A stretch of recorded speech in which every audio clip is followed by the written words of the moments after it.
जय हिंद, जय जोहार साथियों। मैं नुतेश कुमार साहू एक बार पुनः हमारे चैनल स्टडी टून में आप सभी का हार्दिक अभिनंदन, हार्दिक स्वागत करता हूं। प्यारे साथियों, आज की वीडियो में हम देखने वाले हैं सन 2021 में छत्तीसगढ़ प्री डीएलएड में इंग्लिश पोर्शन में पूछे गए प्रश्न को, ठीक है। और हम हल करने वाले हैं उन 10 के 10 प्रश्नों को जो 2021 में आपको पूछा गया था छत्तीसगढ़ प्री डीएलएड के अंदर।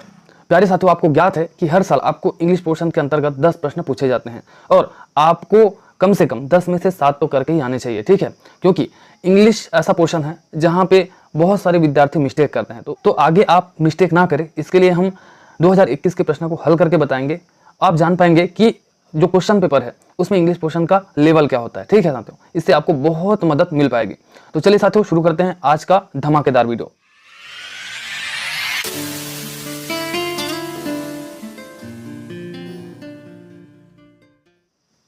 तो प्यारे साथियों, सबसे पहला क्वेश्चन आपका एक पैसेज के रूप में है, जहां पर आपको 3 प्रश्न पूछे जाएंगे। 91 से 93 नंबर तक आपको पैसेज से रिलेटेड क्वेश्चन करेंगे, ठीक है।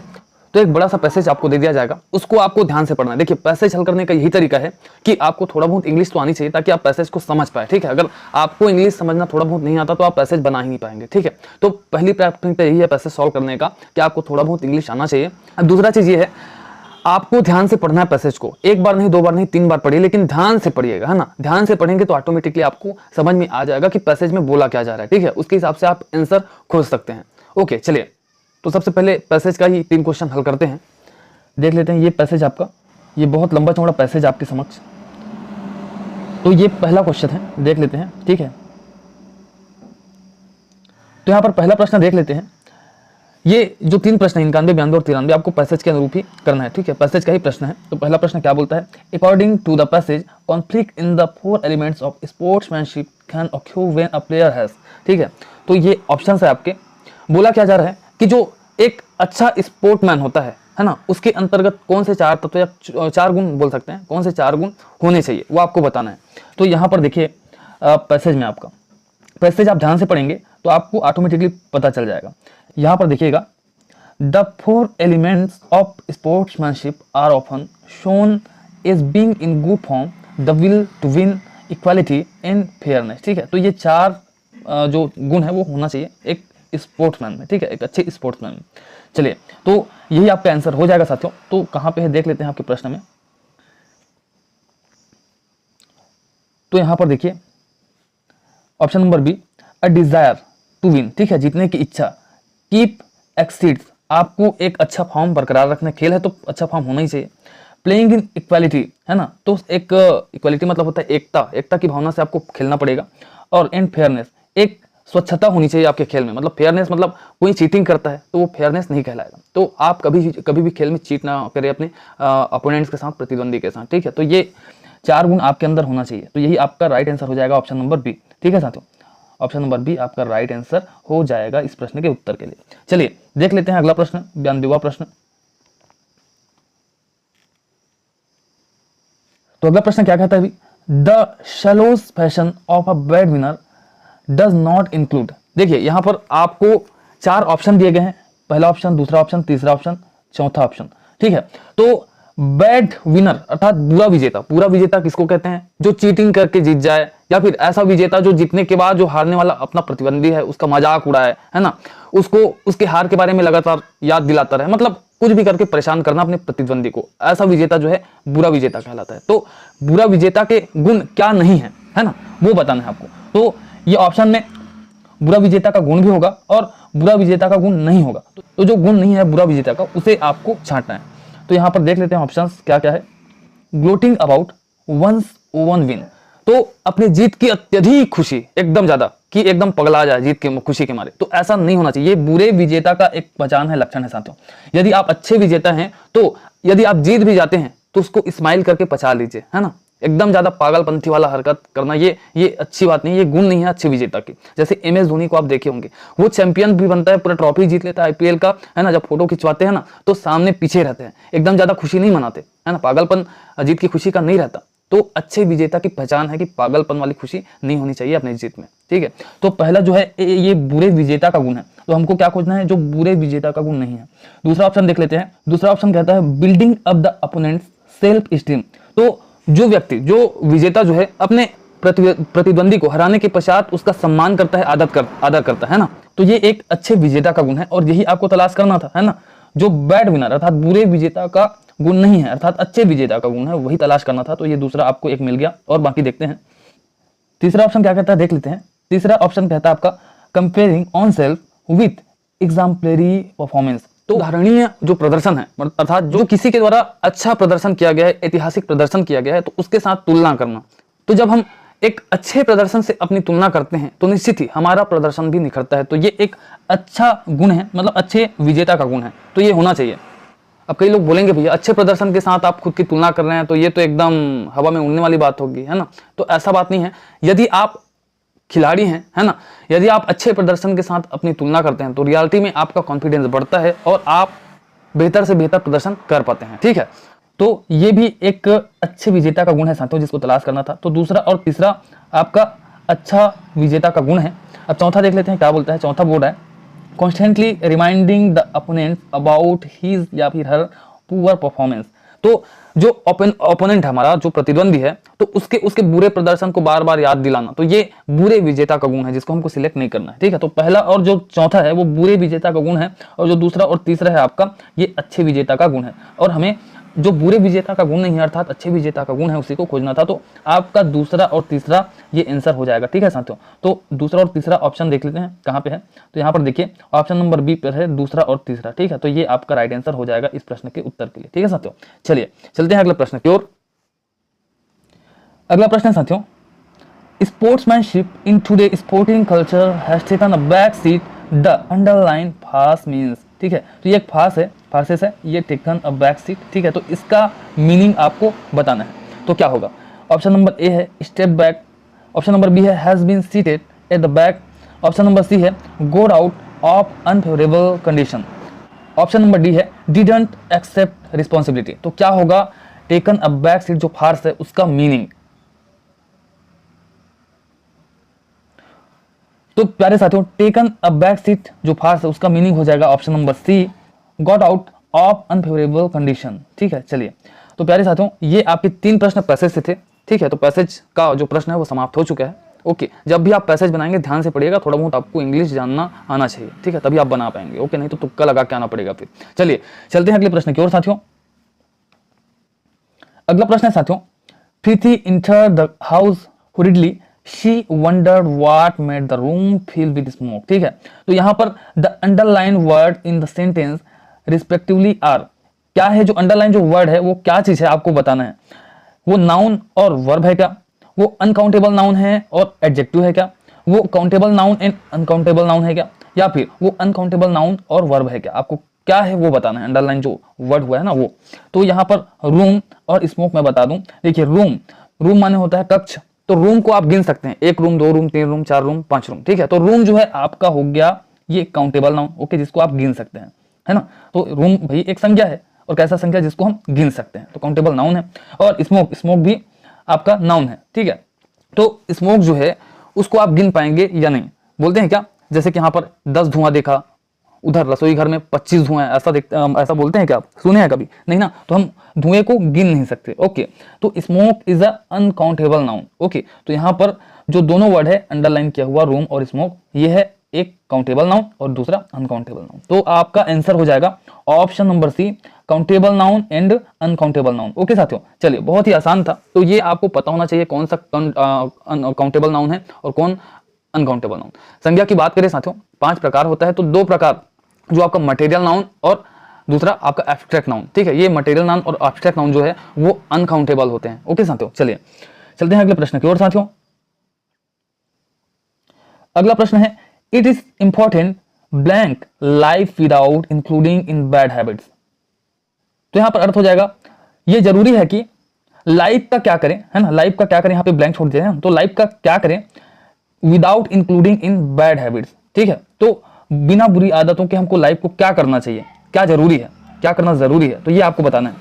Enjoy to enjoy, enjoying enjoyment of. ठीक है, तो लाइफ को एंजॉय करना बिना बुरी आदतों के, ये जरूरी तो है, बट यहाँ पे कौन सा फॉर्म आएगा इस सेंटेंस के हिसाब से आपको बताना है।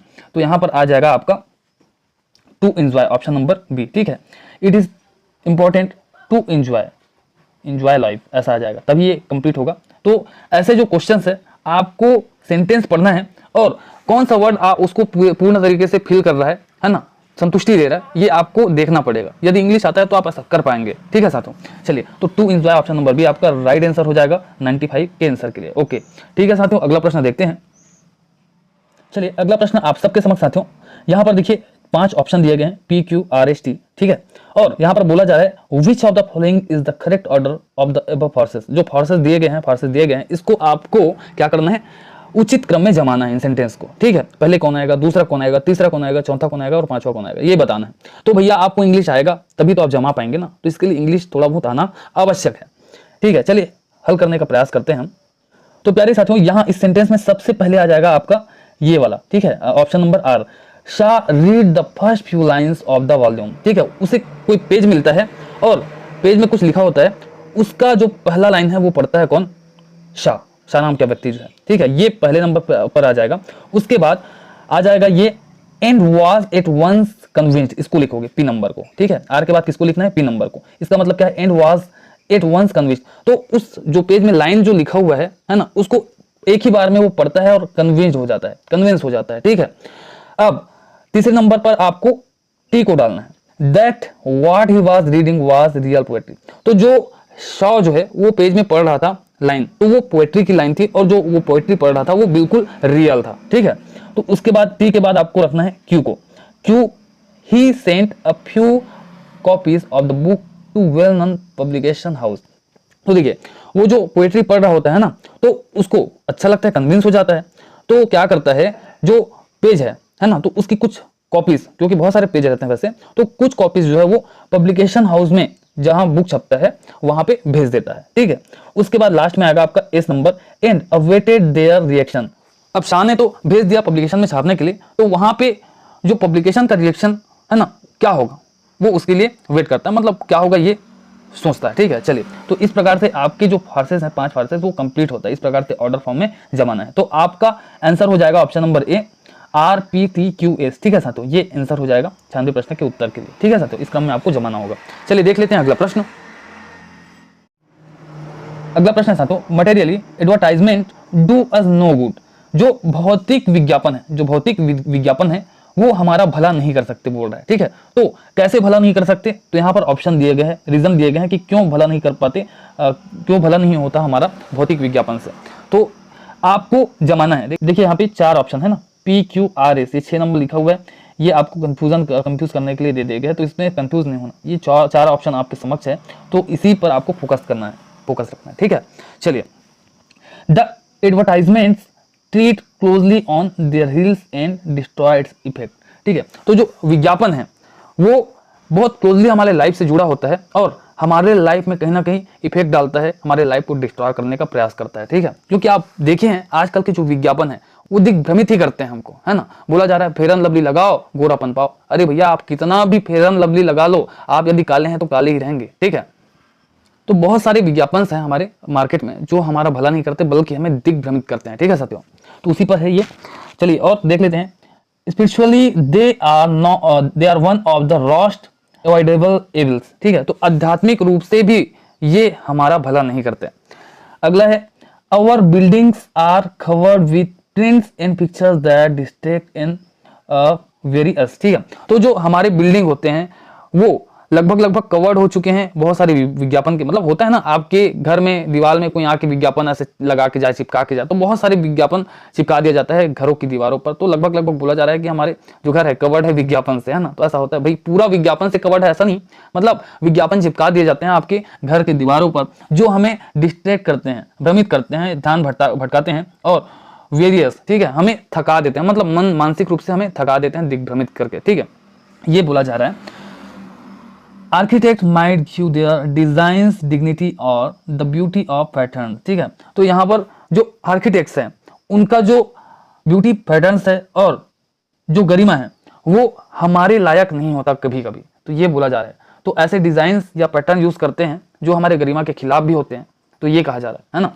तो ये मैंने पढ़ के बता दिया आपको। अब इसके जो बुरे रूप है ना, तो बुराई के क्रम में इसको जमाना है भैया आपको, ठीक है। तो ये इसका आंसर हो जाएगा, राइट आंसर हो जाएगा ऑप्शन नंबर डी, QRSP, ठीक है। तो Q को सबसे पहले रखना पड़ेगा, उसके बाद R को, फिर S को, फिर P को, ठीक है। तो QRSP था, तो पहले ये आएगा Q, उसके बाद R आएगा, उसके बाद S आएगा, उसके बाद P आएगा, ठीक है साथियों। इस क्रम में आपको जमा देना है। चलिए अगले प्रश्न की ओर साथियों। अगला प्रश्न है साथियों, your blank to complete the given task on time explains your accountability towards your job. तो भैया आप किसी जॉब में किसी काम को टाइम पे पूरा करने का प्रयास करते हैं, तो ये क्या कहलाता है ना, क्या कहलाएगा ये आपको बताना है। ऑप्शन नंबर ए इनएबिलिटी, अक्षमता कहलाएगा, या अनएबिलिटी, तो इसका मतलब भी अक्षमता होता है, ठीक है। और तीसरा नंबर है, सी नंबर है, ऑप्शन सी इनएबिलिटी, सक्षमता, सक्षमता कहलाएगा, या डिसेबिलिटी, ऑप्शन नंबर डी है डिसेबिलिटी, विकलांगता, क्या कहलाएगा, विकलांगता। तो भैया अपने जॉब में किसी काम को आप टाइम पे पूरा करने का प्रयास करते हैं, तो ये अक्षमता नहीं कहलाएगा, है ना, इनएबिलिटी नहीं कहलाएगा, न ही अनएबिलिटी कहलाएगा और न ही डिसेबिलिटी कहलाएगा। ये आपकी सक्षमता है, यदि आप अपने काम को टाइम पे पूरा करने का प्रयास करते हैं तो ये सक्षमता वाली बात है। तो ये हो जाएगा ऑप्शन नंबर सी इनएबिलिटी, ठीक है। तो ये आपका राइट आंसर हो जाएगा, ऑप्शन नंबर सी 98वां नंबर के प्रश्न का उत्तर हो जाएगा, ठीक है साथियों। चलिए देख लेते हैं अगला प्रश्न।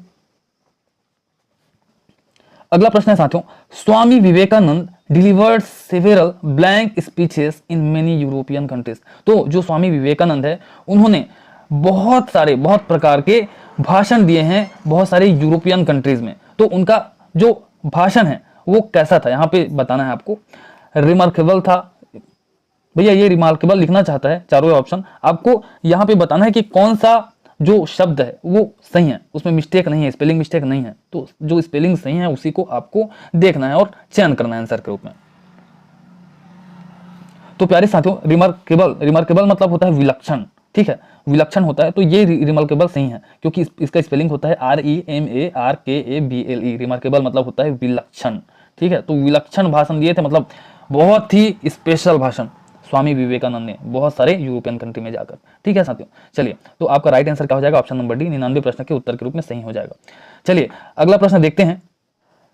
अगला प्रश्न है आपका, यहां पर दिया गया है the list of horror goes on. तो भयावहता की सूची आपको बताना है, मतलब क्या क्या भयावह हो सकता है। तो भयावहता के क्रम में आपको रखना है, जो सबसे ज्यादा भयावह होगा उसको पहले नंबर पर रखना है और धीरे धीरे आपको इस प्रकार से रखना है, जो ज्यादा भयावह होगा उसको शुरू में रखना है, ठीक है। चलिए तो यहाँ पर पढ़ लेते हैं क्या क्या बोर्ड है। आपको इंग्लिश आना चाहिए ऐसे प्रश्नों को हल करने के लिए। तो पहला ऑप्शन है पी का, पढ़ लेते हैं, and 1 in every 5 is malnourished, ठीक है। तो यहाँ भारत में जो 5 बच्चे हैं, 5 में से हर एक बच्चा कुपोषित है। तो ये भयावह बात है कि नहीं है, तो ये सारी बातें भयावह होंगी, है ना। तो जो सबसे ज्यादा भयावह होगा उसको सबसे पहले लिखेंगे, उसके बाद क्रम चलता जाएगा। क्यू नंबर ऑप्शन देख लेते हैं क्या कहता है, this is because real clinics ill equipped to deal with even small elements either don't work or simply don't exist। तो यहाँ पर कहा जा रहा है कि हमारे भारत में रियलिटी में ऐसे क्लिनिक्स नहीं हैं जो बीमारियों को अच्छे से दूर कर पाए और इलाज कर पाए अच्छे तरीके से, ठीक है। कहीं ना कुछ कमियां रहती है ना। जो एडवांस लेवल के जो हॉस्पिटल्स होते हैं, है ना, वो यहाँ पे नहीं उपलब्ध हो पाते, है ना, होते हैं लेकिन बहुत कम मात्रा में, ठीक है। तो अच्छी मात्रा में, अच्छी संख्या में हमारे भारत में कमी है अच्छे अस्पतालों की जहाँ पे स्पेशल सुविधा हो, है ना। क्योंकि बहुत सारे आइदर डोंट वर्क, क्योंकि कई सारे हॉस्पिटल है वहाँ पे जो एलिमेंट्स होते हैं, जो चीजें होते हैं, जो यंत्र होते हैं उनका वो काम नहीं करते, या तो वहाँ पे उपस्थित ही नहीं होता, उपलब्ध ही नहीं होता। तो ऐसा हमारा चिकित्सा क्षेत्र में है भारत के, बहुत कमियां हैं। तो इसी बात को उजागर कर रहा है ये सेंटेंस जो है। चलिए देख लेते हैं अगला पॉइंट। ऑप्शन नंबर आर क्या कहता है, no one has been able to figure out a way to reduce the speed that is the root of India over population. तो यहाँ पर ऐसा कोई भी तरीका नहीं है बोला जा रहा है जो इंडिया की जो तेजी से बढ़ती हुई जनसंख्या की गति को कम कर पाए। तो ये भी बहुत बड़ा प्रॉब्लम है ना, भयावहता की सूची में है।